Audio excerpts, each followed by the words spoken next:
come hang out with us. That'll be in the childcare area back here. And if you like to cook and you like to make food, then please do so. And if you don't. You can always pick up something from the store on the way in. No one will judge you. It's fine. So that's coming up next Sunday.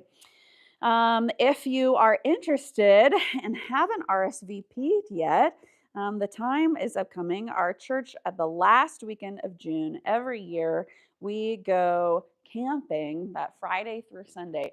So if you want to come camping with us, it's a good time. It's a chill time. It's not really rigorous programming. It's just us being together, enjoying the world, creation, trees, good stuff.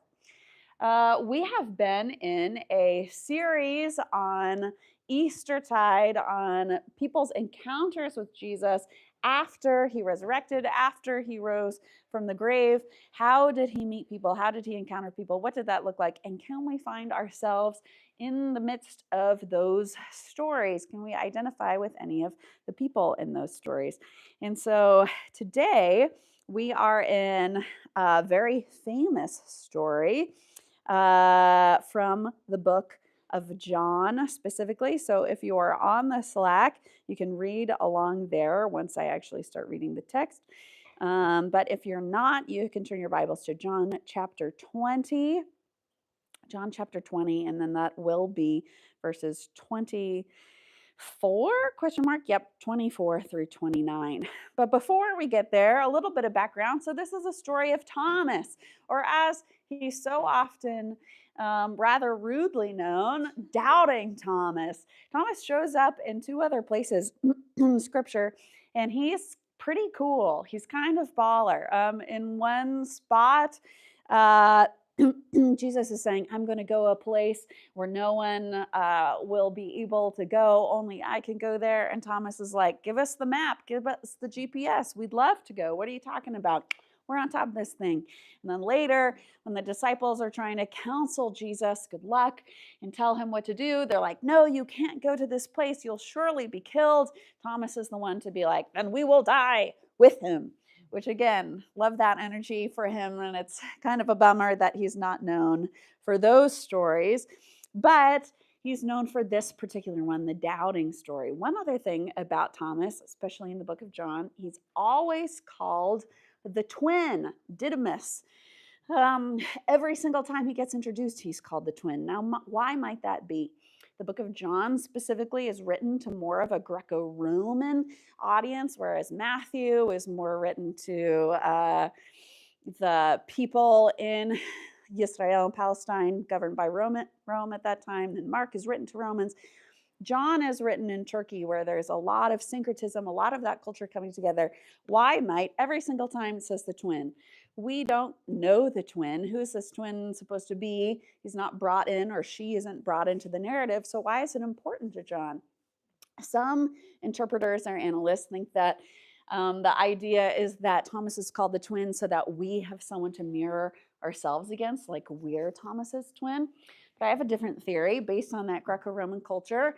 Who are the most famous twins in Greco-Roman culture other than Castor and Pollux, who always appear together?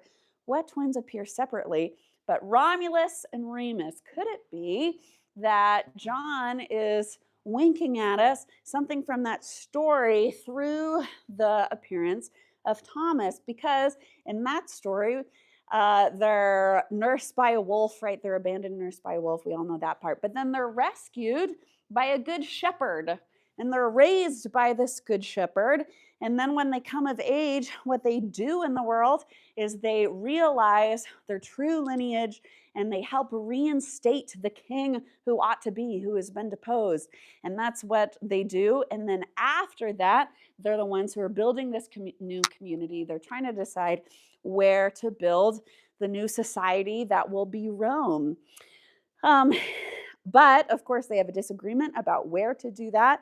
And one twin kills the other, right? It's Remus. Remus is killed by his brother and his brother's people. So could it be that John is pulling upon this image to be like rescued by the Good Shepherd, reinstating Jesus on the throne, right, in his rightful place.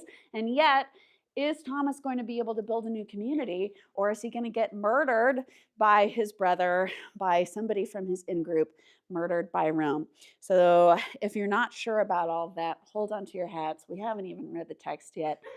We'll see. Okay, so John chapter 20, verse 24.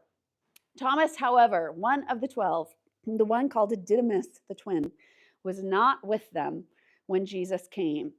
So we don't know where Thomas went. Everyone else gathers in the upper room together. They're being together. They're taking solace together. They're mourning together, trying to figure out what's happening together, maybe hiding together. And what is Thomas doing? We don't know. Is he getting groceries? Did he just go home after Jesus was crucified? Some of us in mourning and times of uncertainty, we really like to be on our own instead of with other people.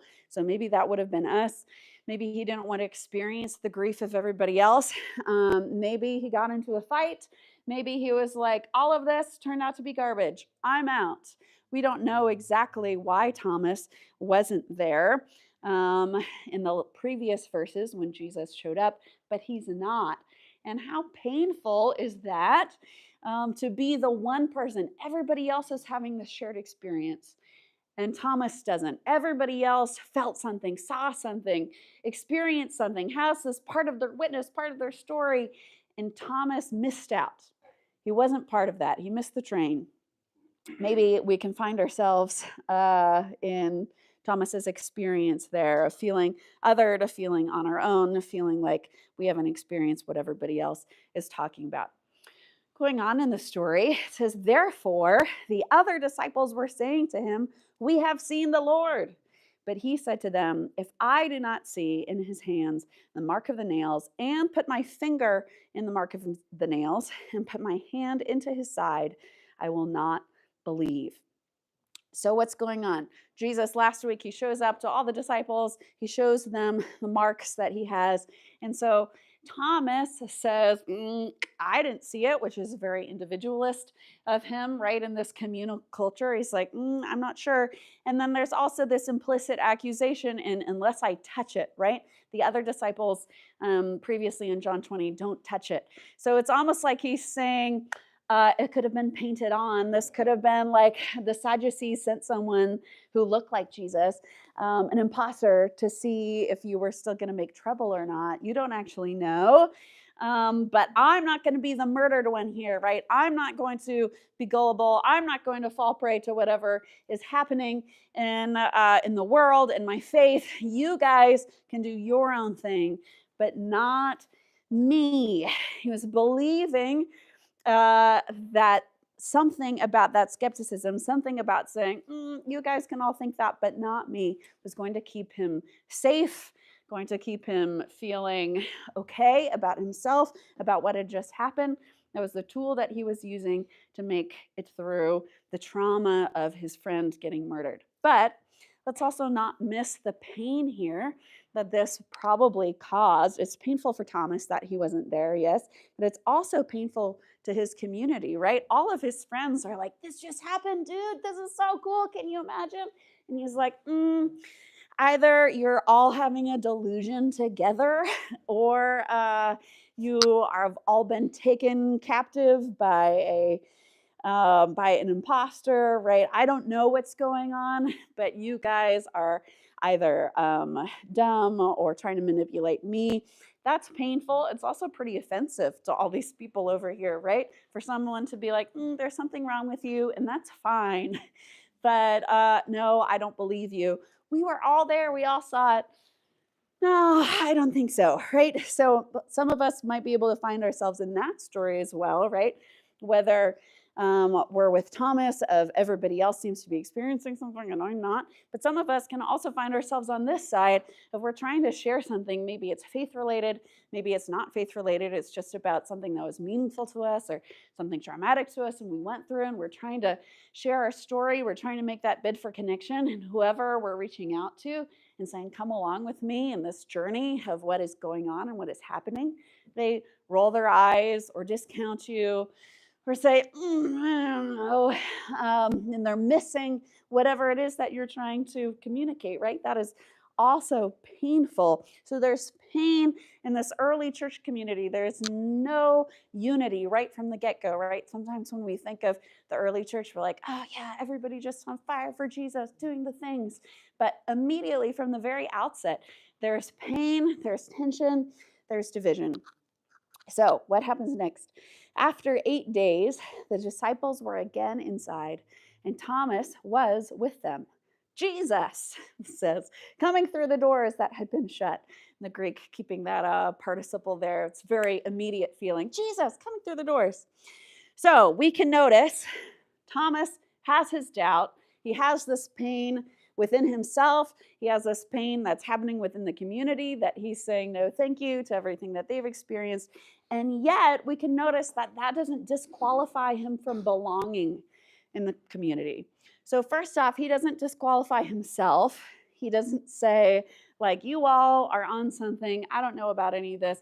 I'm going to go find other people who I'm agree with more, right? There would have been plenty of people in Jerusalem, at least without even going out further, who were like, another false Messiah, right? That wouldn't have been hard to find people who were feeling superior to go and cleave onto, but he chooses to stay with his community. And also, his community doesn't disqualify him, right? In the midst of that feeling offended or feeling hurt and being like, you really think we're all just lying to you right now?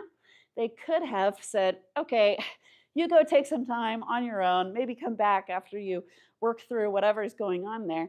But no, they keep him in the midst of their community for a whole week, right? It's not just like one dinner, it's 8 days. He is still in the midst of his people. He's not kicked out, he is not excluded, even while emotions were surely running high. And it's in the middle of that beautiful, painful, tense mess of saying, you still belong with us. You're still part of our family. I'm hurt by you and you're hurt by me. And yet we don't disqualify each other. It's in the middle of that Jesus shows up. We also shouldn't miss that it's how many days later? 8 days later. What did we just talk about in our spiritual experiences series? Like a month ago, we talked about 8 days later is super important in the Hebraic mind because that's when you get circumcised. And we talked about that because circumcision is a symbol from Egyptian culture about when you're qualified to have an experience of God, right? For the Egyptians, it was at the end of their long initiation rites and their priestly training. But for God, when he's working with Abraham, he takes that concept and says, nope. As soon as you are 8 days old, you are qualified to experience me and who I am. And so after Jesus has appeared, he's told them to receive his spirit. So, right, new life. He disappears. And then 8 days later, it's time for another spiritual experience of Jesus. Ding, ding, ding. Okay, you all put up with me. I know it. Okay, great. So going on. He stood in their midst. So what does Jesus say? He teleports again in the middle of a locked room. Apparently, that's what he does. He stood in their midst and said, peace to you. Then he said to Thomas, bring your finger here. See my hands. Bring your hand and put it into my side. So, of course, Jesus opens the same way, right? He opens with peace again, exactly the same as he did last time. Shalom, wholeness, peace always accompanies the presence of God wherever he goes.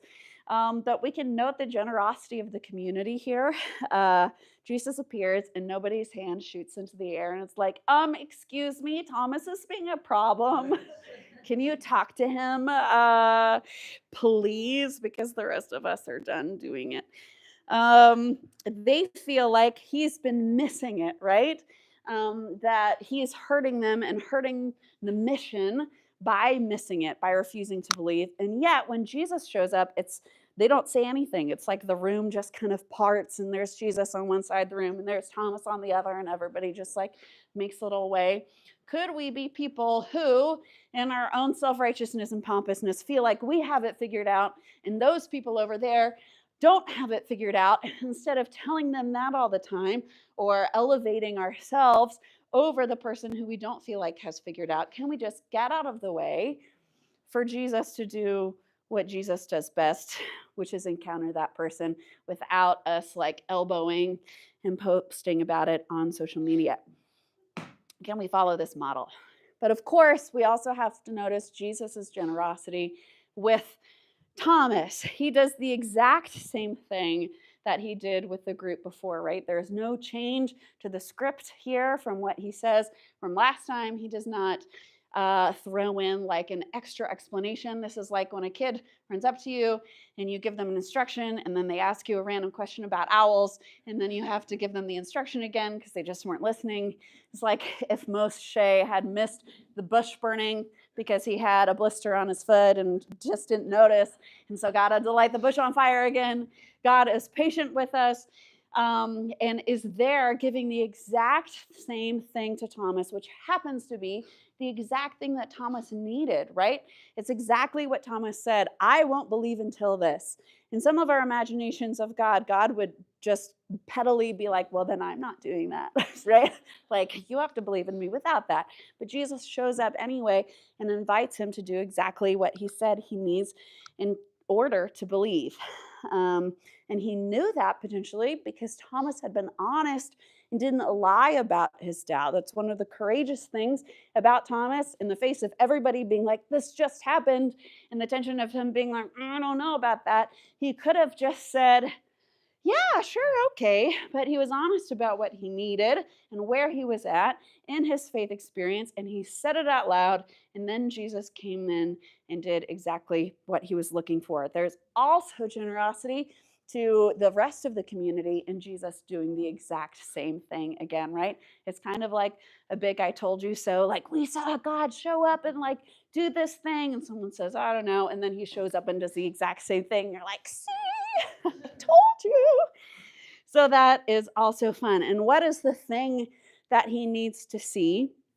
The thing that he needs to see is Jesus's wounds, right? We can recognize Jesus in his solidarity in our suffering. Jesus doesn't come back and show up just like glowing and perfectly resurrected.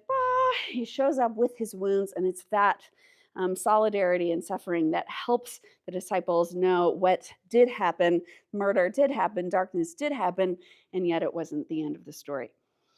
So, if many of us, myself were included, we heard this first part of the story, and then we were imagined what would happen next. What would happen next in Elle's happy little pastoral version would be then Thomas would give him a big hug, and then everybody would be like, woo, yay, everything's better. And they'd pull out the snacks and have a big party, right? That sounds nice. Maybe Jesus would say something like, it's okay that you doubted. Everybody somewhere on the spectrum between faith and doubt, and I loved you the whole time. Your doubt doesn't bother me. Certainly, Jesus does love him the whole time because otherwise he wouldn't have showed up to begin with. But that's not what we find Jesus actually say. What he actually says is remarkable and challenging, but also deeply hopeful. So Jesus says this, cease your faithlessness, but be faithful. Thomas answered and said to him, my Lord and my God. Jesus said to him, because you have seen me, you have believed. Blessed are those who have not seen, yet have believed. Jesus tells Thomas, cease your faithlessness. Stop doing what you're doing. So that can feel surprising, maybe feels harsh, but here's what I think is beautiful about it. What's miraculous and hopeful about that is it implies that it's possible, right? Jesus doesn't give us commands that we can't do. That would be cruel. You don't walk up to your child and be like, fly up there. Right? You give instructions which you know the person is capable of fulfilling. So Jesus is saying, it is within your power to stop doubting, and you need to do so. You need to make a different choice, and you need to make the choice to believe in that which is unseen, even when you don't have all the evidence for it. Can we tap into that kind of empowerment, right? Because so often we feel like, look, I don't know, it just seems like there's this, and there's this, and I haven't had this kind of experience since my church trauma or since I deconstructed and reconstructed, I don't know. Jesus points us toward this possibility that we are able to take those things that are obstacles for belief and choose to set them aside anyway. Um, and there's an incredible faith statement that Thomas makes immediately after that. It doesn't even say whether he actually sticks his hands in the wounds. Gross, by the way. Um, he just says, "My Lord and my God." So why is that so incredible? Patronage language in "my Lord." This whole front row is my D&D group. So nerd speak. This is the paladin language. This is warlock language. This is cleric language, right? This is somebody coming and saying, the things that I have given you to do, you are now enabled and empowered and called to go and do them. That there's something that Thomas has to do. There's a role he has to play. And then he also says, "My God." Right? And this is a statement of divinity, the first statement of divinity post resurrection. So, more kudos to Thomas, who just gets remembered as doubting. But he could have just said it was a trick of the light, that teleportation thing, or been like, yeah, I don't know how to explain it, but Jesus does stuff like that all the time. It's just a Jesus thing. You know, when you're friends with him, you know, he does quirky things like teleporting. Maybe he's had too much wine, right? But he chooses to see and say, no, I choose to say that this person is my patron and that this person is God himself. There's always that kind of push forward with Jesus. And for some of us who have gone through traumatic experiences in the church or just deconstructive experiences, we're looking just for those hugs and those found family vibes. And that would be like in The Lion King when Mufasa shows up in the clouds. If what he said to Simba when he saw him was like, remember, you're okay. And we all would have been like, yay, yeah, like dad's there. He loves him. He's watching over him. He's telling him everything's going to be fine. And then Simba would go back and like hug Pumbaa and Timon, and that would be the end of the movie. But he doesn't say that. He says, remember who you are. Simba shows up in the midst of, no, Mufasa shows up in the midst of Simba's uncertainty about who he is and what he's supposed to do. And he calls him into an identity that pushes him into a calling that's directional. It's not just hugs. And at the end of that direction is something really hard and challenging, and more truth is revealed, but is also deeply impactful, right? He liberates his community from tyranny. And he steps into who he is and all the work that involves being the king, right? There's something that God has for us after the hug, after the I'm showing up, I'm here for you, you can touch my wounds, you can recognize me, all of those things. God is always calling us towards something that is powerful and transformative and glorious. So what happens in the rest of Thomas's story, right? If this is Romulus and Remus, is he the one who gets killed? Well, so the rightful king is on the throne, right? The good shepherd came for him. However, is he going to build that new vibrant community like Romulus? Well, Thomas, the first to confess Jesus' deity, does have his own path to follow. And we know from history and archaeology that the place that Thomas went was to the east. And he founded the Church of the East. And when we think like early church, we can be like, so like Persia, so like Iran, that kind of area. No, he went over Persia and Iran, and he made his way all the way down to the very southern tip of India. And how many church communities did he start in the southern tip of India? But 7. How many hills was Rome built on? 7. It's so cool. It all comes together. So, regular reminder, right, that Christianity is not primarily a European religion that colonists carried across the globe. There's a little map that I put in the Slack of it's a link, you have to click on it. But it's the Church of the East and all these early communities that popped into existence by the early Middle Ages is where the endpoint of that map date is. But it's not primarily about Europeans going and taking the religion to other people in a patronizing and sus way so often, right? It's primarily about Middle Eastern people who took the gospel mostly to Asia and Africa, right? So Paul, yes, we love him. He made it to Greece and Macedonia and then went on one trip to Rome. But John and the women went to Turkey. Thomas made it all the way to India. Persian folks took the gospel into China and Mongolia. Mark and possibly Matthew and maybe Philip went to Africa. Egypt, Carthage, Ethiopia all become huge centers of Christianity. So who made it to Europe? A couple of folks later in the story, but that's not where all the disciples and all the apostles go. They are making their way around the world. If you are curious about that, you can go on our YouTube and find the church history series where we talk more about global Christianity. But if you are here and you are white and you are raised a Christian, it's because of the ministry of Middle Eastern people to your ancestors, not our generous work with those populations. So, where can we find ourselves in this story? Maybe we can find ourselves alongside Thomas's community. We had this experience. Some people are going to roll their eyes and act superior to us. And we still want to say yes to being one big family, even when we feel hurt and not seen in the midst of our story. And maybe we can find ourselves in Thomas, this person who says, if he dies, I die with him. This person who by himself goes across half of the globe and starts these new communities, but who seems to be an empiricist, right? He says, I don't know about all of this, and he's vulnerable to share that. He's vulnerable not to cover it up and hide it, and he chooses not to disqualify himself just because his experience doesn't look the same way as others.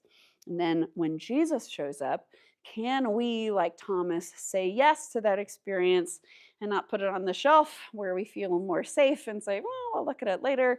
I don't know, because just maybe we know that if we did say yes to that experience, it could launch us into a new journey of meaning and purpose and a life of impact in the world. So we are going to sing a song about water, about how no matter what our story is, whether we are people who have the experience and say yes immediately, or we're people who are a little slower on the uptake, we're all one family because we are all one people who experience this redemption of Jesus, this freedom that can be found in God. And so we're going to sing that song. But I'm going to pray first. You can still stand there. That's cool. That's just hide back there. That's cool. Okay. God, I thank you that you love us enough to show up in our midst, whether we're on a hike with friends on the road to Emmaus, whether we are huddled in an upper room, worried about our in-group coming after us, whether we, in the midst of our in-group, feel like we're still alone and feel like maybe we don't belong, but we're trying to belong anyway. Thank you that you show up to each of us and you know exactly what we need. Maybe it's a Bible study. Maybe it's an affirmation that you really are alive. Maybe it's a direct addressing of our doubt. We need you to show up, and so we ask that you would continue in your kindness to show up to us wherever we are on our journey. I pray that you would meet us in the song that we sing together and in our discussion thereafter. Pray these things in your name. Amen.